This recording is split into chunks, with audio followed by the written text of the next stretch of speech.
Welcome gamers to episode 1 of Rule the Waves 3. My name is DasTactic. Welcome to the channel, and yeah, this is exciting. This is the first time that Rule the Waves series has been brought to Steam.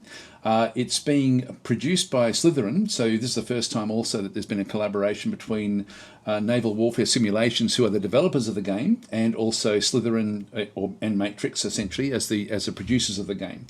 And special thank you to both those, or all three of those companies, because they're allowing me to get access early to this particular version, and allow me to then sort of put the series together, which is fantastic. So massive thank you from me. So yeah, there will be a link down below in the description for for the Steam link for the game. Hopefully, this will make the game a little bit more accessible to the more general history buffs, rather than just the pure naval history buffs. This has been the go-to game for people who have been interested in naval history over, for particularly around the turn of the 20th century. But it really is a super interesting period of time, and the game does a great job of presenting these massive changes in technology over that particular period.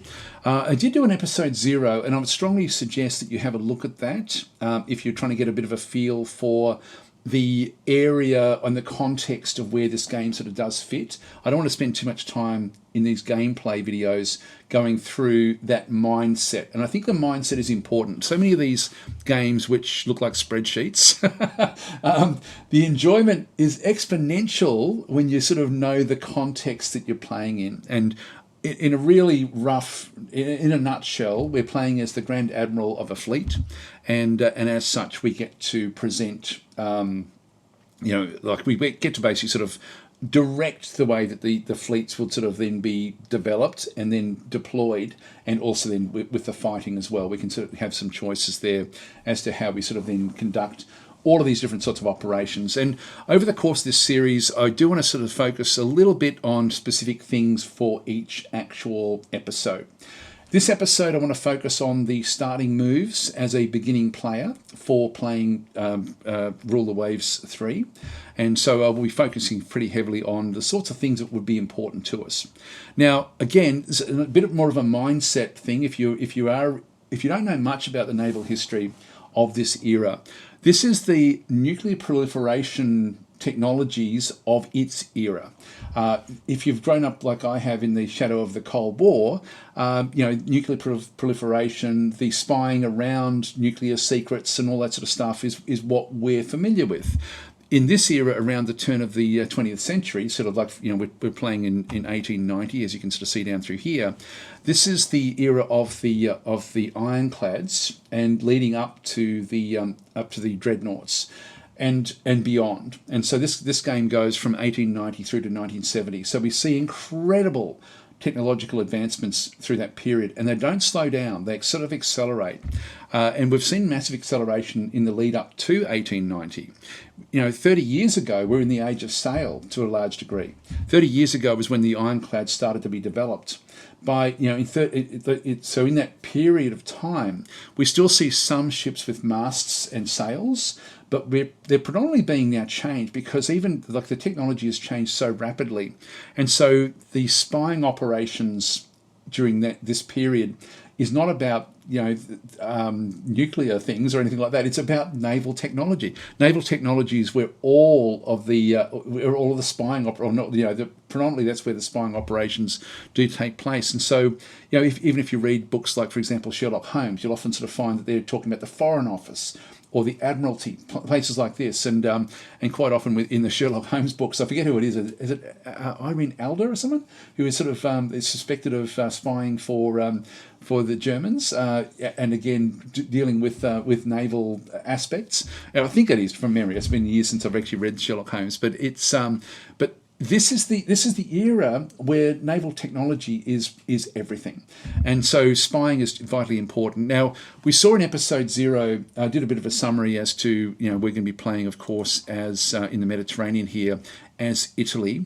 Our main antagonist is going to be Austria-Hungary, who actually control the northern end of the Adriatic, and so we're going to be vying for control of the Mediterranean, but mainly against them. That's my goal in this series, is to sort of try to get into a relatively fast combat with them. Also featuring the Mediterranean, we have the British, which sort of control more the eastern end of the Mediterranean. They control the Suez Canal. We have to keep good relations with Great Britain to be able to then make use of the Suez Canal, because we also have a small holding down here in Eritrea. So we do actually have a foothold in Africa. That's our only central colonial aspect that we have in the world. Other countries have got like a lot more than what we do, and I'll just quickly show you that as well.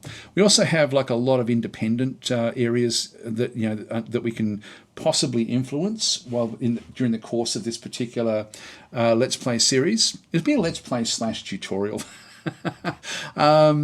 As I said, the Austria-Hungary sort of control the north end of the Adriatic. We control the centre, essentially around Italy, Sicily, and sort of across into here. We don't have any holdings yet in North Africa. That sort of is more the domain of France at this point in time. And so France sort of controls this area of the Mediterranean. Spain actually has, of course, a presence in the Mediterranean, but they've not got any focus in the Mediterranean. This is quite interesting because their focus is pretty much all down in here and even further afield. Like they've got a fair few possessions. Where is it? Where else is it? If we go into the Pacific, we'll see that Germany has got a couple of possessions out through here. Spain has got more down through this side as well. So Spain has got like a lot in Southeast Asia and in the Pacific, but also as we if we just sort of zoom back out, we can sort of see it a bit more clearly. So they've got a presence over here. They're very, very small by this stage in the game, and so they do struggle in the Mediterranean. And so they're not going to be focused on the Mediterranean at all. So we don't need to worry about them. But certainly the other two great powers, Great Britain, France, and also Austria-Hungary. Austria-Hungary is as focused on the Mediterranean as what we are. So that'll be sort of like just a bit of a summary as to where we are. So we need to keep tabs on certain people. We need to keep tabs on the Austrian Hungarians. And if we have a bit of a look down through here, we'll see that this is our budgets. And I guess the most important one is our monthly budget, sort of what we've got left coming back in to save up for what we need. And we also have funding as well. And so we've got like 2,000 in the coffers, and we have 499 coming in every single month. But we're going to have to invest in some spying in Austria-Hungary at least. So let's just go and ramp that up. When we do low intelligence into Austria-Hungary, it's now dropped it a little bit with a monthly balance. We'll just go and raise it up even more. I don't think I'll bother with high yet. Later on it will be important. Let's go medium there, and let's go low for Great Britain, low for France, and I don't think we'll do anything else. Let's just keep it there. We've got 379 left over. The other thing I want to have a bit of a look at is around this region. There's all sorts of different combat that can occur in the game, and we've got to sort of think ahead a little bit of what's likely to happen around our home territory, and what's very much likely to happen between the Austrian Hungarians and ourselves is raiding for like the transport raiding, the merchant ship raiding in times of war will be quite prevalent, and so we need to try to protect that in different ways. We can protect it with shipping, which we are pretty good with the light cruisers. They'll be good at raiding and also at protecting, but we can also do a little bit by building up the coastal fortifications. And so I do want to go and do that. Now, if I go and click on this region, we can sort of get a bit of a summary. I should actually point this out as well. So this is the ships that we actually have in the region. So Italy has got 2 battleships, 1 armoured cruiser, 6 light cruisers, and 3 corvettes. The KE is the corvettes. Corvettes are a bit of a hybrid small ship grouping. They can be armed merchant ships as well, so you can actually have like a few different ways of doing things. The armed merchant ships only really are available at times of war, so we can't really sort of build those until we're at war, and then we essentially it means we can then convert merchant ships across for our own purposes, for raiding and so on and so forth. We've got a blockade strength of 48. In brackets is the blockade strength. And the way a blockade works is that if you've got enough ships in a region, and this is the ships we have in this particular region. In fact, it tells you there, the minimum strength to blockade is 40. Okay, we've got 48, so we've got enough to run a blockade. And it must be 110% strength of the enemy strength. Now, when we look at Austria-Hungary, they've got 3 battleships, 1 armed cruiser and only 2 light cruisers, and 4 corvettes. Now, the corvettes don't really add to your blockade strength at all, and so they've got a blockade strength of 38. Add 10% onto that one through there. We're looking at what's that, about 42. So, if we do end up in a war with Austria-Hungary, based on what ships we actually have in this region at the moment, we're going to be automatically blockading their ports. That then means that they're going to either have to try to break out or just deal with it. And so Germany has the same sort of problem, like same as Austria-Hungary. If they end up in a war with Great Britain or France or somebody, they're going to be a little bit behind in development, which means that they can be very easily blockaded, which is exactly what sort of happens, in World War II with with trying to get their raiders out to then sort of take on, to be more aggressive in that aspect. So blockading can be quite a debilitating aspect if you are on the receiving end of it.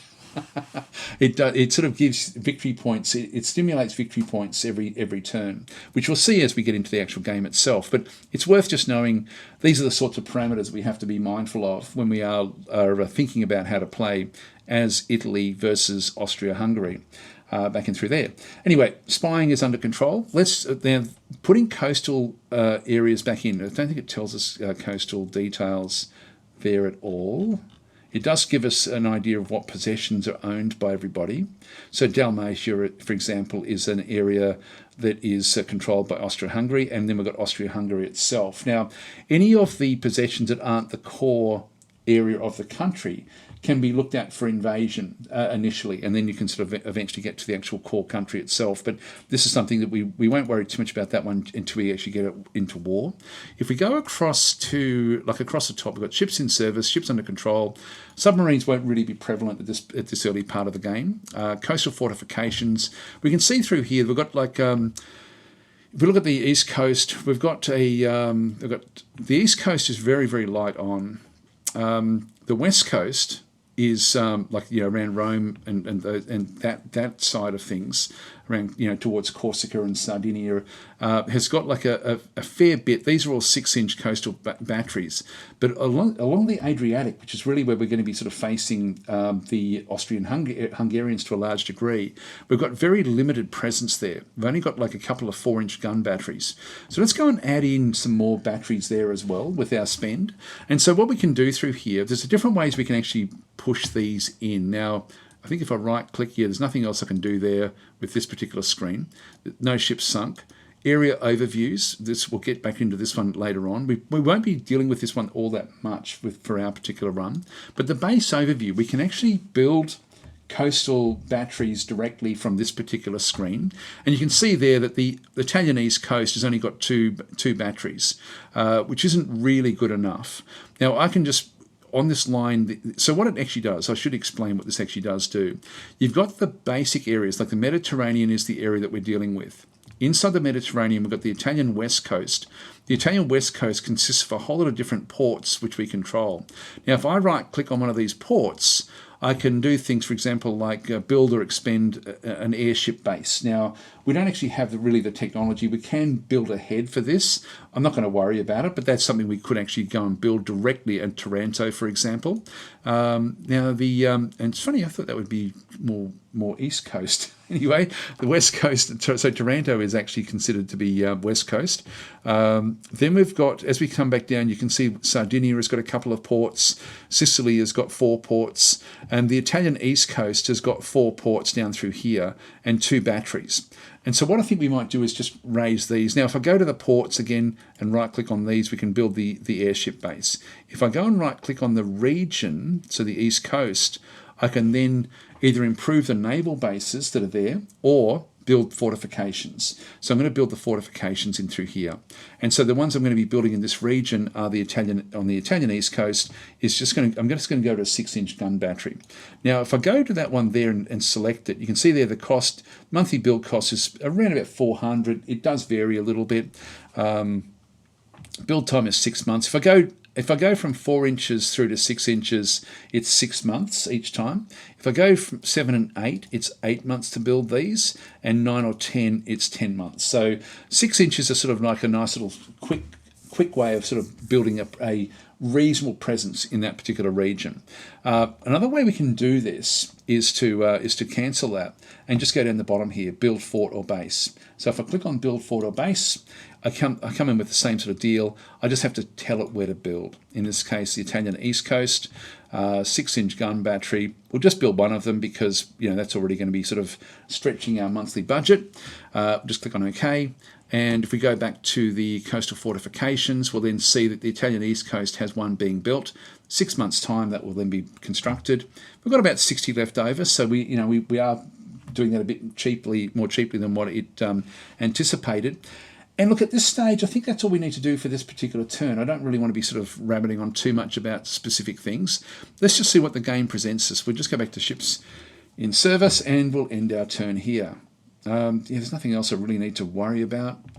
Spying, initial builds. I don't want to be building ships at this stage, particularly in 1890. And we then just get like intelligence report from Japan. Japan is building a 9-inch coastal battery in Hokkaido. Problems with the delay of equipment has delayed the construction of the B Regina, the battleship. So when you see B, that means pre-dreadnought. So if it's BB, it's a dreadnought era battleship. So B is the pre-dreadnought battleship, the Regina Margherita. So if you go and have a look at that one and just go close and have a look at the ships under construction, the Regina Margherita has been pushed back by a month. So it was 18 months last time as well. So that's just what's happened through there. By the way, the game, actually, I'll talk about when we get there. I won't introduce new concepts until we see it. I'll just go back through. So we're now up to March. So during a coronation review, there's been a collision between one of our ships and a ship from Japan. What is your comment? Now, at the moment, Japan is sort of middling along. It's friendly enough.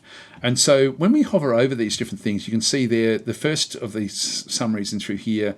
And so the accident was a result of clumsy manoeuvring by the ill-trained crew from the ship from Japan. And that's going to raise tension. You can see the tension has got a single plus. So the tension with Japan, if we choose that one, will go from +3 to +4, and so, or the next one is an unfortunate incident, but really nobody's fault. If we do that one, we lose prestige.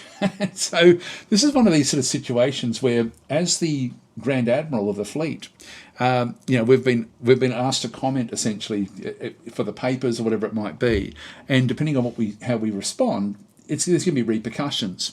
So we either say, hey, it's okay, that's okay, we'll just let everything sort of go. We look weaker. We look weaker in the eyes of the world because of that one. So we lose prestige. Now, prestige is over here. And I will actually go to the raised tensions because prestige is how you play the game. And this is actually, I was just going to talk about prestige, so at least now I can sort of do it. So I prefer to raise the tension with Japan and keep my prestige intact. So, by the way, when you have these summaries, when you have one of these decisions to make, you can always open the almanac from in here. You don't have access over here, for example. I can't click there and open the almanac. I can do it from here if I'm wanting to see, if I'm wanting to evaluate, what's Japan got, where are they, etc., etc. I can sort of have a look at it from in here. So there's ways of getting these sort of summaries up so you can very quickly evaluate the ships they've got, the threat to you, very, very succinctly, which is great. Such a really useful tool, the Almanac. And you can also have a quick look at view all relations. This is also quite valuable, particularly like not at this stage of the game where the tensions are slowly rising, but eventually there'll be wars going on. There'll be people will be really at each other's throats. You may have different sorts of diplomacy arrangements, like treaties with other countries as well. And it shows on this particular screen. Now I'm slightly colorblind. I can see that there's a difference between the green and the orange, for example, in through there. So brown, I'm guessing it's brown. For me, that's almost the identical colours. So you can just click on Show Values, and it then goes back in through here. So you can sort of see there that we've got, this just gives you a bit of an idea of the tension between different parties. For example, the tension between us and Austria-Hungary is running at 5. which is also reflected down the bottom through here. But also the Austria-Hungary has a similar problem with the United States and also with Russia. So that's interesting. One thing you'll notice is quite funny in through here is we've got our own internal strife. This is reflected with the corruption that we saw in the last episode for Italy. So our internal unrest level is 2. If that rises too much, we can actually end up with a revolution in Italy. So we have to be careful of all of these different sorts of things. Anyway, that's sort of just, these are handy little things to sort of see as you play the game. So we're going to do this one where we raise the tension. Just going to click on OK. And then after all of these events fire up, we then see the results of what actually does happen at that point. Prestige. Let's talk a bit about prestige and all of these other different aspects. Prestige is vitally important. For your for your empire, and for you as the Grand Admiral, this is the one thing that you really have to control a lot. It's the country prestige, but you're in control of this aspect, and so this is almost like your score. If this drops down below around 16, tensions will start to rise around your appointment, and there'll be pressure to get rid of you. I've tested this to sort of see where the cutoff points were in one game. I got down as low as 10, and then they sacked me, and that's the end of the game. So just to put that into context, but under 16, all sorts of negative things start to happen. If the prestige goes down too much, the fleet morale starts to drop. And this also then affects the crew of the quality of the crew in battle. So these are actually quite important. So prestige is as I say, quite an important thing, and you do try to protect that, not at the expense of crazy decisions. Like if I had that decision and it would mean going to war with, for example, Great Britain, I would probably take the hit to prestige. Anyway, let's just keep on rolling forward. So we're now in March. Now we have April, so you've got intelligence reports. You can pretty much just go through some of these. You'll just have like random increases or random decreases as well. The game will just randomly throw these in. Unfortunately, we had an increase with Great Britain, but a decrease with Japan. So intelligence report, there are reports that French scientists have trouble mastering the principles of Harvey armour. So they're trying to sort of develop Harvey armour. We are as well. And so Great Britain has gone up a little bit. Japan has now dropped a little bit as well, which is fine. So we'll just go next. Tension with USA has reduced, tension with Japan increased. So you've got these random things as well that do actually happen. So the government of Great Britain has increased naval spending to keep its navy preeminent. There are rumours that British scientists have trouble mastering the principles of melanite, which is like a hard plastic, essentially, that was used a lot in electronics and things, I think, from memory. I've actually, like, you know, when I was a kid, I saw things made out of melanite. I don't think I've seen anything made out of melanite for decades. Anyway, there was melanite was quite an important development. Okay, let's just keep on rolling through. Again, we're going to sort of see these sort of. There's nothing major happening in through here. Commander DasTactic is promoted to captain. This is cool. Okay, so what's actually happening through here? I'll talk about this as well in just a minute. Tension with Russia increased. Now that's going to push Russia up. I almost prefer to keep Russia friendly because the enemy of my enemy is my friend, and I do want to have Austria-Hungary as the one that does increase. And Japan has actually reduced even more. So that's all good.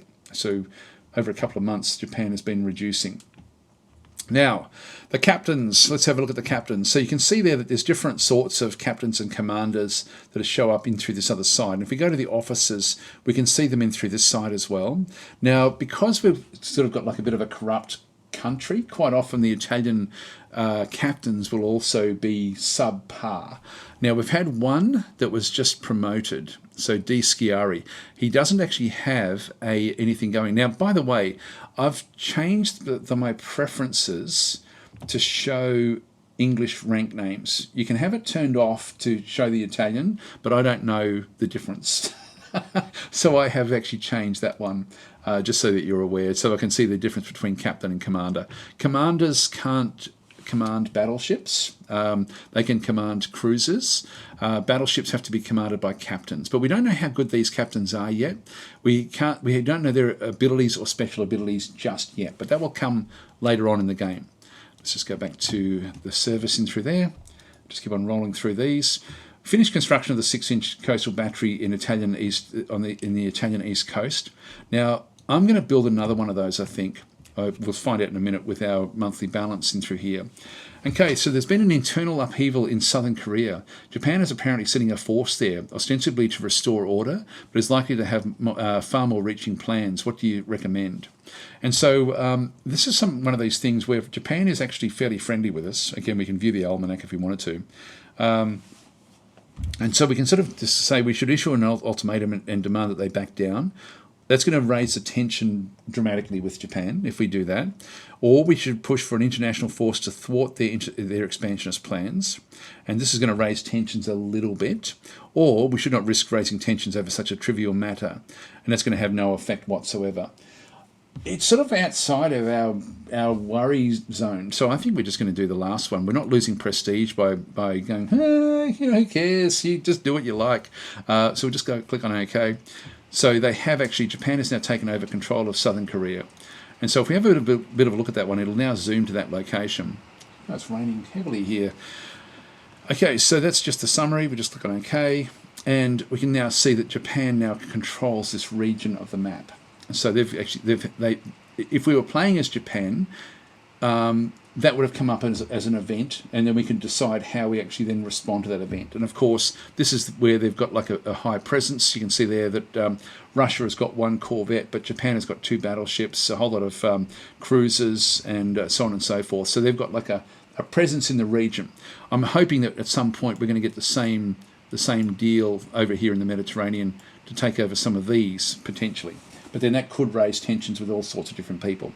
So it's just interesting the way that the political aspect is modelled in the game as well. But we chose not to get too involved. If we go across to all relations over here, how did they fare after that? They're not really. No one's really worrying them too much. I mean, Russia doesn't like that they did that, and that makes sense because Russia is vying for the same territory. So that's sort of where So that's the tensions between Japan and Russia are on the increase. Tension with Russia is now reduced, and it also with us is reduced as well. So actually, sorry, that was So Russia went down from our perspective. Great Britain has commissioned a new ship, so a new light ship. I might grab, while we get the monthly balance up a little bit, just another East Coast battery. We haven't had any real events to push Austria-Hungary up. That's just luck.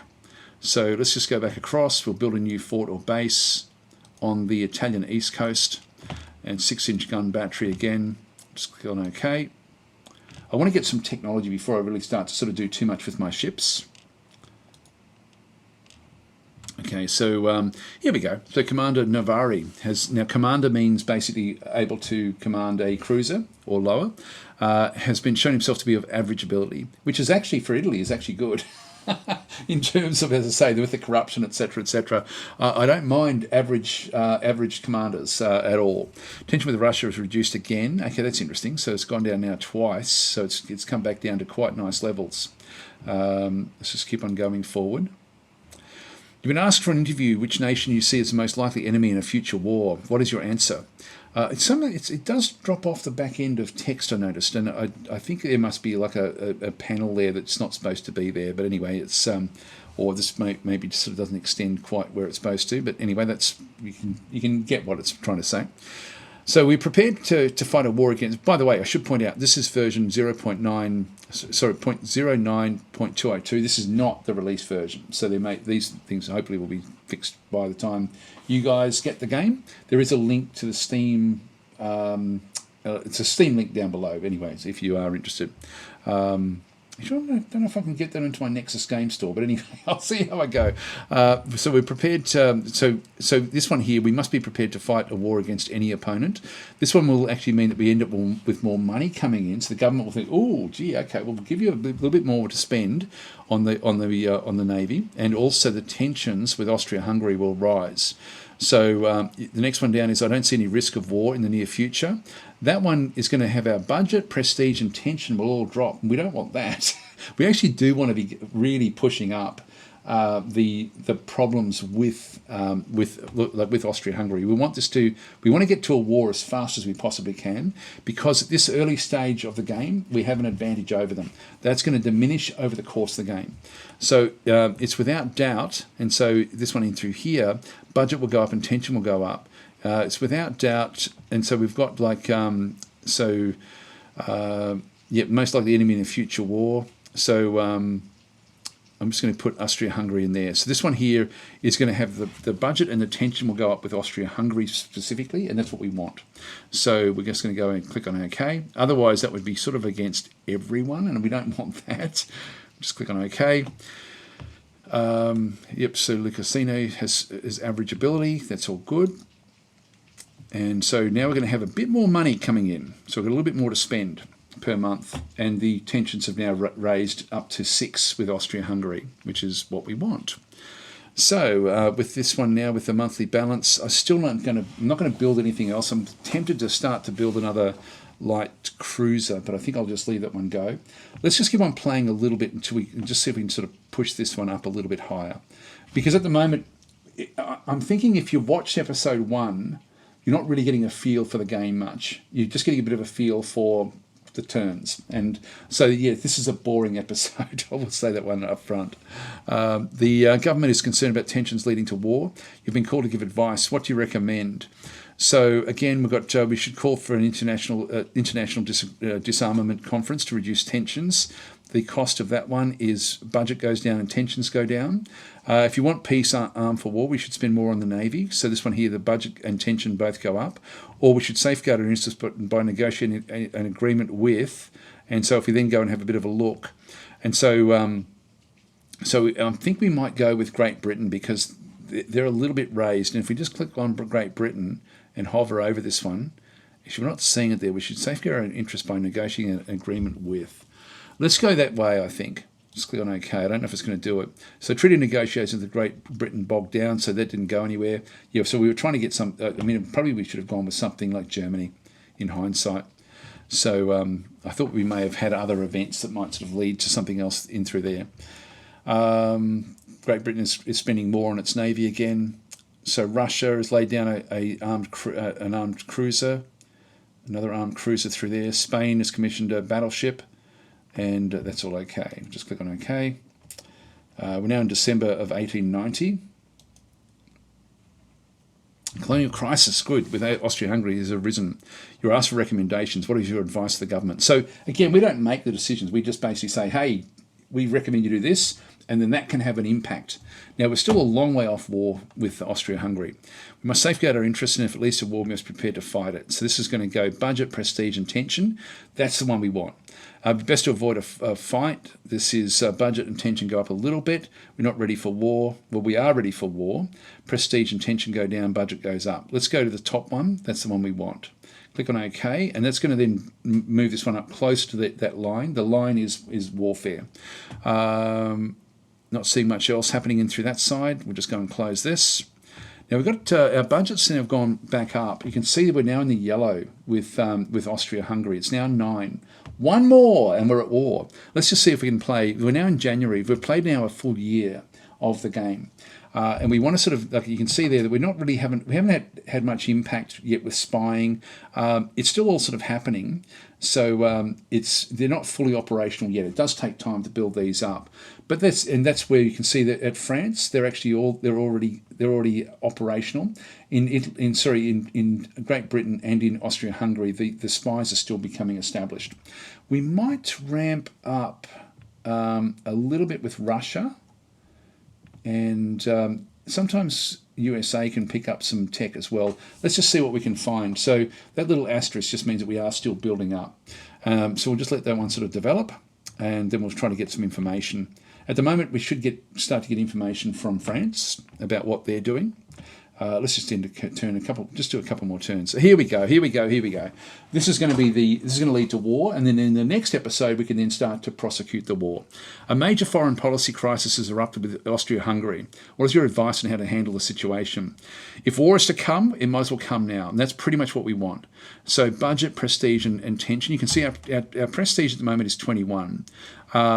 we want more money to spend, and we want to be at war with Austria-Hungary. We need to destroy as many of their ships as we possibly can, and it's going to be hard. We covered this in episode 0. Like this. It's not going to be too easy with what we have to do. Well, in the next episode, with the war started, we'll then go through and do another summary of where we are and what we need to actually sort of be bringing things in. We're getting a nice little fund pool in through here, so we'll see what we can build, but this is good. So we should act to safeguard our interests, but in a responsible and proportional way. That's still going to raise the budget and the tensions. Why would you not do this where you get the prestige as well? We should be prepared to make compromises to avoid antagonising this one. The tension still would lead to war, then our prestige would go down. So it's a bit of a no-brainer. That's the one we have to go and do. So click on OK. And so so after we finish off this one here, the game will then go, oh, hang on, you're now over that line. So if we click on Close, we then get war is broken out between Italy and Austria-Hungary, which is exactly where we want it to be. Now, it's taken us a year to get there, but that's fine.